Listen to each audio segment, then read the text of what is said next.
Praise the Lord. A very warm welcome to you all in the name of our Jesus Christ.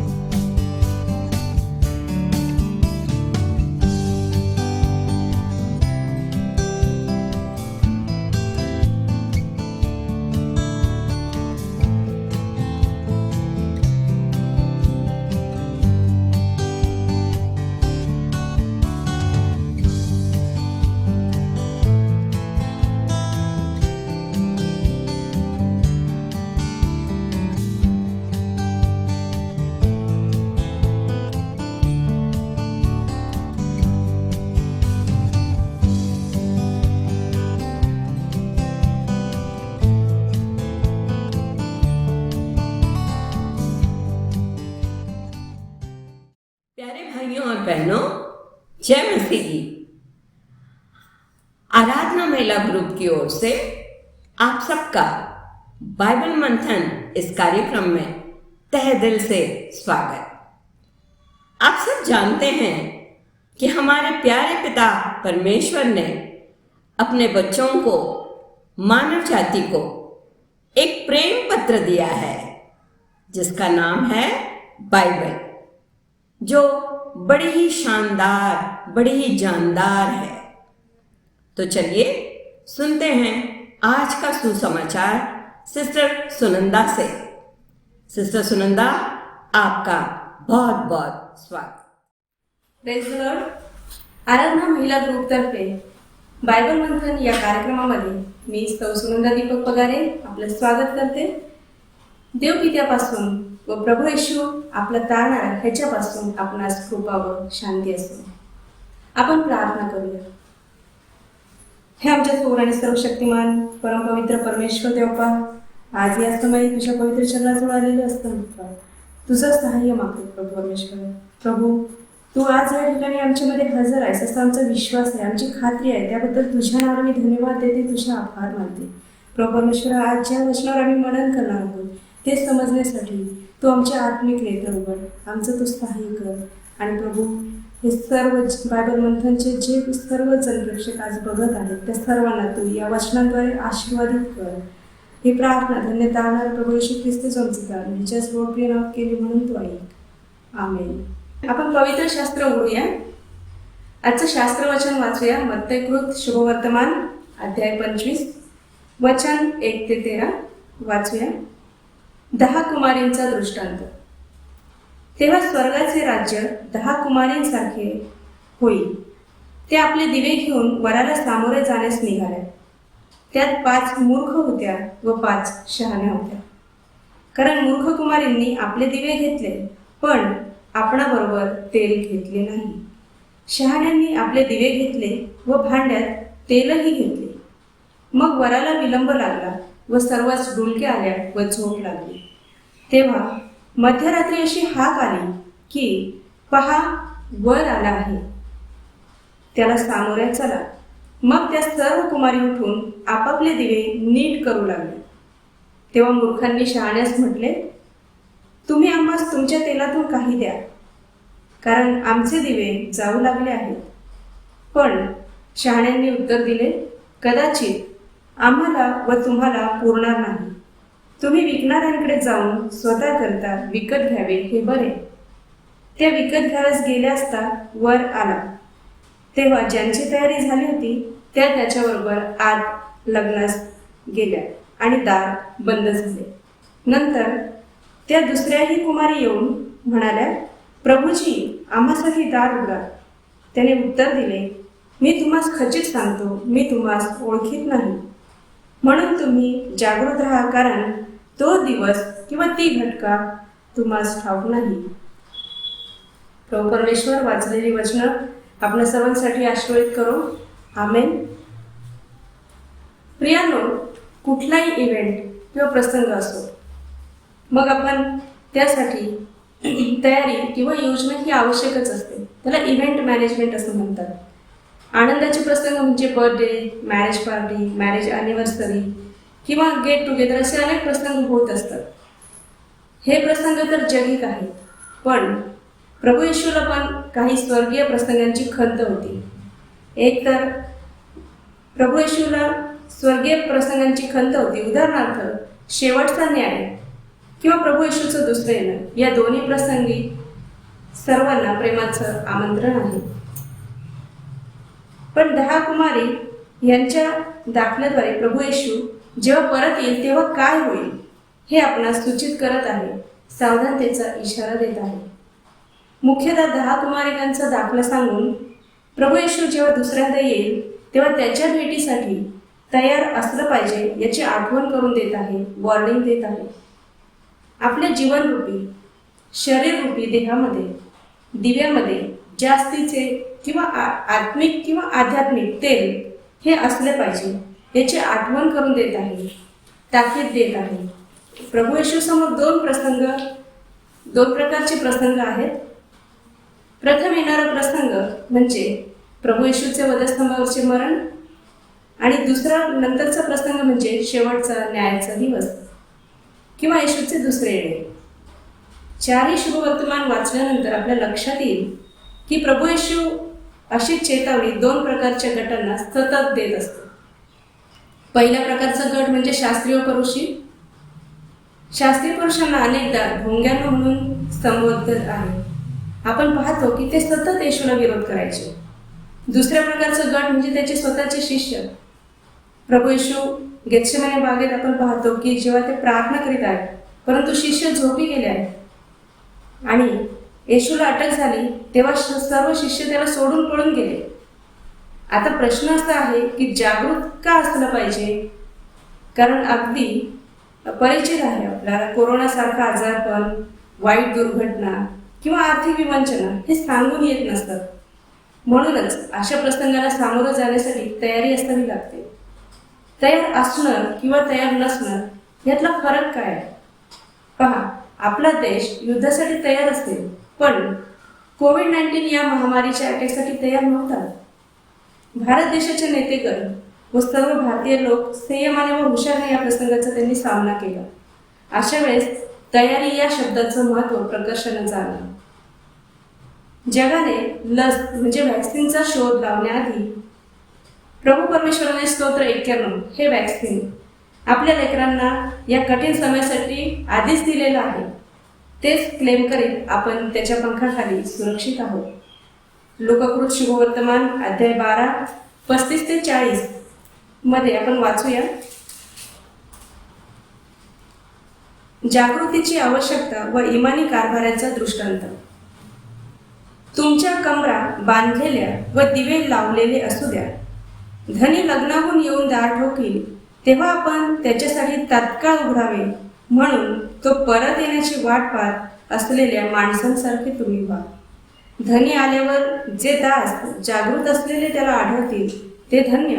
मी तुम्हास खचित सांगतो की तो आपली कंबर बांधून त्यास जेवावेस बसवेल आणि येऊन त्यांची सेवा करेल. तो रात्रीच्या 2ऱ्या किंवा 3ऱ्या प्रहरी येईल तेव्हा ते त्याला असे आढळतील तर ते धन्य आहे. आणखी हे लक्षात घ्या की अमक्या घटकेस चोर येईल हे घर धन्याला कळले असते तर त्याने आपले घर फोडू दिले नसते. तुम्हीही सिद्ध असा, कारण तुम्हास वाटणार नाही त्या घटकेस मनुष्याचा पुत्र येईल. होय प्रियांनो, येथे आपल्याला चोराचं उदाहरण दिलं आहे, कारण चोर ही सांगून येत नसतो. आणखी जागृत दासाबद्दल इमानी कारभाराबद्दल सांगितले आहे. संदेश तोच, जागृत असा. वचन 40 मध्ये आता वाचल्याप्रमाणे सिद्ध असा. प्रियांनो, आपली एक सवय लक्षात घेऊ. आपला रोजचा जीवनक्रम ज्याला आपण डेली रुटीन म्हणतो आपण 2 भागांमध्ये विभागतो. एका भागामध्ये आपण लक्षात ठेवतो की प्रभू परमेश्वर उपस्थित आहे आणि दुसऱ्या भागामध्ये आपण विसरून जातो. दुसऱ्या भागामध्ये आपण परमेश्वराला विसरून जातो. आपण आपल्या आध्यात्मिक व प्रापंचिक जीवनात रेष ओढतो, spiritual life and family life. पण आपण ह्यावर अजून लक्षात ठेवूया की आपला धनी आपल्यापासून कधीच लांब जात नाही. आपण सतत आपल्या परमेश्वराच्या नजरेत असतो 24/7. प्रियांनो, ज्ञान आणि संधी बरोबर जबाबदारी येते. जाणून बुजून माहीत असून केलेली चूक महाभयंकर आहे. चूक सुधारण्याची संधी असताना जर चूक सुधारली नाही तर ते महाभयंकर आहे. पुन्हा एकदा जागृतीची आवश्यकता. चला तर 5 शहाण्या आणि 5 मूर्ख मधला फरक जाणून घेऊया. 5 शहाण्या कुमारी यांनी योजनाबद्ध तयारी करणाऱ्या होत्या. वराच्या भेटीला जाण्याच्या प्रसंगाची आवश्यकता काय होती हे त्या जाणून होत्या. त्यांना माहीत होते की रात्रीची वेळ असणार आहे, अंधार असणार आहे, तेव्हा पेटलेले दिवे आवश्यक आहे आणि दुकानही बंद असणार आहे. म्हणून ते पूर्ण तयारीने गेले पाहिजे हे त्या जाणून होत्या. ह्या 5 शहाण्या कुमारी भावनिक नव्हत्या, तर त्या व्यावहारिक होत्या. म्हणून त्यांनी विचारपूर्वक, जाणीवपूर्वक मूर्ख कुमारींना आपल्याकडे स्वतःकडचे तेल दिले नाही. प्रियांनो, लक्षात घेण्यासारखी बाब आहे की ऑलिम्पिक गेम्समध्ये धावणारा धावपटू रोज नित्यनेमाने धावण्याची प्रॅक्टिस करत असतो. ऑलिम्पिक गेम्सच्या तारखा जाहीर झाल्यावर तो प्रॅक्टिस करत नाही, तर तो सतत प्रॅक्टिस करून धावण्यास तयार असतो. आपल्यालाही यातून काहीतरी शिकण्यासारखं आहे, नाही का प्रियांनो? 2 गोष्टी लक्षात ठेवूया. प्रारंभी आपणच आपली तयारी केली पाहिजे. त्या धावपटूसाठी रोज शास्त्र वाचन करणे, प्रार्थना करणे, चर्चला जाणे व थोडक्यात येशूला आवडणाऱ्या गोष्टी करणे. यासाठी आपला वैयक्तिक निर्णय ठाम असला पाहिजे, पक्का असला पाहिजे. तरच ह्या 5 शहाण्या कुमारींसारखं आपण येशूला भेटण्याची तयारी आपली होऊ शकते. अतिशय महत्त्वाचं लक्षात घ्या, तयारी करणे हे 1 दिवसाचं काम नाही, आयुष्यभर तयारी करावी लागणार. आपल्या श्वासात श्वास आहे तोपर्यंत. एकदा बाप्तिस्मा घेतला किंवा दृढीकरण झाले म्हणजे आपण येशूला सामोरे जाऊ शकतो असे नाही. रोज आणि रोज येशूने सांगितलेल्या आज्ञा पाळून आपल्याला शरीररूपी दिव्यामध्ये जास्तीचे आध्यात्मिक तेल घेऊनच येशूला, आपल्या वराला भेटता येईल. नाहीतर 5 मूर्ख कुमारींप्रमाणे आपल्याला येशू ओळखणार नाही, दार बंद करून घेईल. हे सतत लक्षात ठेवूया. कारण येशूचे येणे आपल्याला माहीत नाही व आपल्याला आपल्या जीवनाचा शेवटचा दिवस देखील माहीत नाही. म्हणूनच या दाखल्यातील गांभीर्य लक्षात घेऊन जीवनाची वाटचाल केली पाहिजे. आपण प्रार्थना करूया. परमपवित्र परमेश्वरा, आज या वचनामधून प्रभू आम्ही जे काही प्रभू तुझ्या वचनात मनन केलेलं आहे ते वचनाप्रमाणे आचरण करण्यासाठी, आम्ही स्वतःला तयारीत ठेवण्यासाठी बाबा आम्हाला तू तयार कर. आणि प्रभू परमेश्वरा, आम्ही सदैव आमच्या आध्यात्मिक, आर्थिक आणि प्रभू परमेश्वरा शारीरिक प्रभू आमचं जीवन तू आशीर्वादित कर. आज हा कार्यक्रम बघणाऱ्या प्रत्येकाला तू आशीर्वादित कर. प्रत्येकाला तयारीचं महत्त्व समजू दे बाबा. तुला भेटण्यासाठी आम्ही प्रत्येकाने आमची वैयक्तिक तयारी करावी, म्हणून तू आम्हाला सहाय्य आणि मदत कर. तुझ्या आज्ञा पाळण्यासाठी, तुला आवडणारं जीवन जगण्यासाठी तू आम्हाला सहाय्य कर. ही प्रार्थना धन्यताणार प्रभू येशू ख्रिस्त त्याच्याद्वारे आम्ही करतो, म्हणून तू आम्ही. धन्यवाद बहन सुनंदा, इस सुंदर से सुसमाचार के लिए, हमें जागरूक करने के लिए। नोहा के दिनों भी ऐसा ही करप्ट वातावरण था। बाढ़ कब आई पता नहीं चला। ऐसे ही अचानक प्रभु का आना होगा, इसलिए हमें सतर्क, अलर्ट रहना चाहिए, तैयार रहना चाहिए। मेरे प्रियो, मौजूद उपलब्धि के अनुसार बहन लता और बहन एस्तेर एक डुएट मसीह गीत पेश करने वाली हैं प्रभु परमेश्वर के महिमा के लिए। आइए सुनते हैं। तेरे मार खाने से यीशु में शिफा पाई है। तेरे खून बहाने से मिली मुझको रिहाई है। तेरे मार खाने से यीशु मैंने शिफा पाई है। तेरे खून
खुशबू बसाई है। मैंने अपनी सांसों में तेरी खुशबू बसाई है। तेरी मार खाने से यीशु मैंने शिफा पाई है। तेरे खून बहाने से मिली मुझको रिहाई है।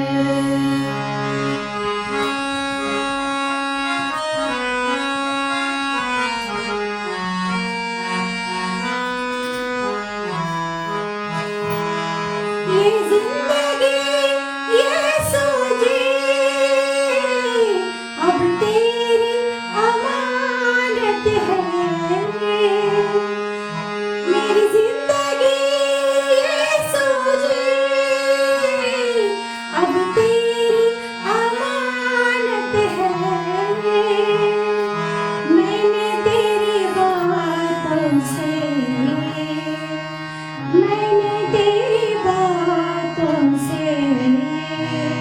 अपनी जिंदगी बनाई है। मैंने तेरी बातों से अपनी जिंदगी बनाई है। तेरी मार खाने से यीशु मैंने शिफा पाई है। तेरे खून बहाने से मिले मुझको रिहाई है। तेरी मार खाने से यीशु मैंने शिफा पाई है। तेरे खून बहाने से मिली मुझको रिहाई है। धन्यवाद बहन लता और बहन एस्तेर हमें खुदावन के पाक हुजूरी में ले जाने के लिए। ऐसे ही यीशु मसीह का नाम ऊंचा उठाते रहिए, आशीषित रहिए। मरकुस रचित सुसमाचार 7 पद 31 से आगे हम बहरे गूंगे की चंगाई के बारे में पढ़ते हैं। हम भी बहरे गूंगे हैं क्योंकि हम अपनी गवाही देने से हिचकिचाते हैं। पर अब सुनते हैं बहन हेलन की गवाही। नमस्कार, प्रभू येशूच्या नावामध्ये तुम्हा सर्वांना सलाम। मी मिसेस हेलन सतीश गोरडे प्रभूला धन्यवाद देते, त्याचे उपकार मानते। आज त्याने जिवंतांच्या भूमीवर आपल्याला सुखी आणि निरोगी ठेवलेला आहे। होय, प्रभूने जो आदामाच्या नाकात श्वास फुंकला तो श्वास आज आमच्या नाकात ठेवलेला आहे। ह्याबद्दल मी प्रभूला धन्यवाद देते। ख्रिस्ता, आज आम्ही तुझ्याकडे लक्ष लावतो प्रभूजी, आणि प्रभूजी तू आमच्याकडे लक्ष लावलेलं आहेस म्हणून तुला धन्यवाद देते। ह्या जिवंतांच्या भूमीवरती तू आम्हाला राखलेला आहे, सुखी आणि निरोगी ठेवलंस, प्रत्येकांना आरोग्य दिलंस म्हणून तुला धन्यवाद देते। प्रभू तू महान आहेस, तुझी कृपा महान आहेस। तू तुझ्या लेकरांना कधीच सोडत नाहीस, कधीच टाकत नाही प्रभूजी। आम्ही तुला हाक मारतो तू उत्तर देतोस प्रभूजी। आमच्या प्रार्थना ऐकणाऱ्या आमच्या जिवंत देवा, सर्वांवरती कृपा कर आणि तुझाच गौरव आम्हा प्रत्येक लहान थोरात करून घे ख्रिस्ता। होय ख्रिस्ता, ह्या जगात प्रभूजी, ह्या महामारीच्या दिवसात प्रभूजी तू आम्हा प्रत्येकांना राखलेला आहेस, ही तुझी कृपा आहे प्रभूजी। औषध नाम मात्र आहे, पण प्रभूजी तुझी कृपा तू सर्वांवरती ठेवलेली आहेस, त्याबद्दल धन्यवाद देते प्रभूजी। कारण त्याच्यासाठी तूच योग्य आहेस, तू आमचा जिवंत आणि खरा परमेश्वर आहेस। तुझ्या नावाला कोटी धन्यवाद, आमीन। धन्यवाद बहन हेलन, अपने जिंदा जलाली खुदा का अनुभव बयां करने के लिए। ढेर सारी दुआएं आपको और आपके परिवार को भी। हमारी उन सभी के लिए प्रार्थना है कि प्रभु यीशु मसीह वचन 34 में इफ़्फथा अर्थात खुल जा यह आदेश आपको भी दे।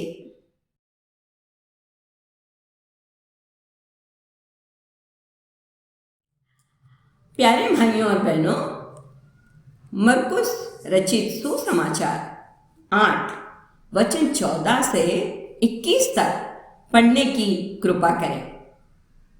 मैं सिर्फ वचन 17 और 18 पढ़ रही हूं। यीशु ने यह जानते हुए उनसे कहा, तुम्हें सोच विचार में क्यों पड़ गए कि तुम्हारे पास रोटी नहीं है? क्या जानते हुए तुम अब तक नहीं देखते या नहीं समझते? क्या तुम्हारा मन कठोर नहीं हो गया है? आंखें होते हुए क्या तुम नहीं देखते और कान रहते हुए क्या तुम नहीं सुनते? और क्या तुम स्मरण नहीं करते? और क्या तुम स्मरण नहीं करते? वचन 18 के आखिरी पंक्ति में प्रभु यीशु मसीह पूछ रहे हैं, क्या तुम स्मरण नहीं करते? हाँ मेरे प्रियो, हम कई बार स्मरण नहीं करते। हम कई बार भूल जाते हैं। क्या भूल जाते हैं? कितनी बार हम गिरे पर हमारे प्यारे प्रभु यीशु ने हमें उठाया और हमें अपने गले से लगाया। कितनी बार हम बीमार हुए पर प्रभु यीशु मसीह ने हमें चंगाई दी। हम भूल जाते हैं कि जिंदगी के हर प्रकार के तूफान में केवल यीशु मसीह तो हमारे साथ रहते हैं, हमें छुटकारा दिलाते और हर प्रकार के आशीषों से, बरकतों से नवाजते हैं। हम भूल जाते हैं। पर एक टीचर होने के नाते आपको होमवर्क देना चाहूंगी। मेरे प्रियो, रोज रोज जब जब आपको वक्त मिले तब तक प्रभु के आशीषों को गिनना सीखे। Count your blessings. ये होमवर्क इतना ईमानदारी से और दिल से कीजिए कि आपका, हम सबका विश्वास इतना मजबूत हो कि प्रभु यीशु मसीह को हमसे कभी भी शिकायत नहीं होगी। पवित्र आत्मा के निगरानी में रहकर इस होमवर्क को पूरा करें, यही प्रार्थना। प्रभु यीशु की महिमा के लिए बाइबल मंथन इस चैनल को शेयर करें, कमेंट करें, सब्सक्राइब करें। मिलते हैं अगले हफ्ते। तब तक के लिए शालोम।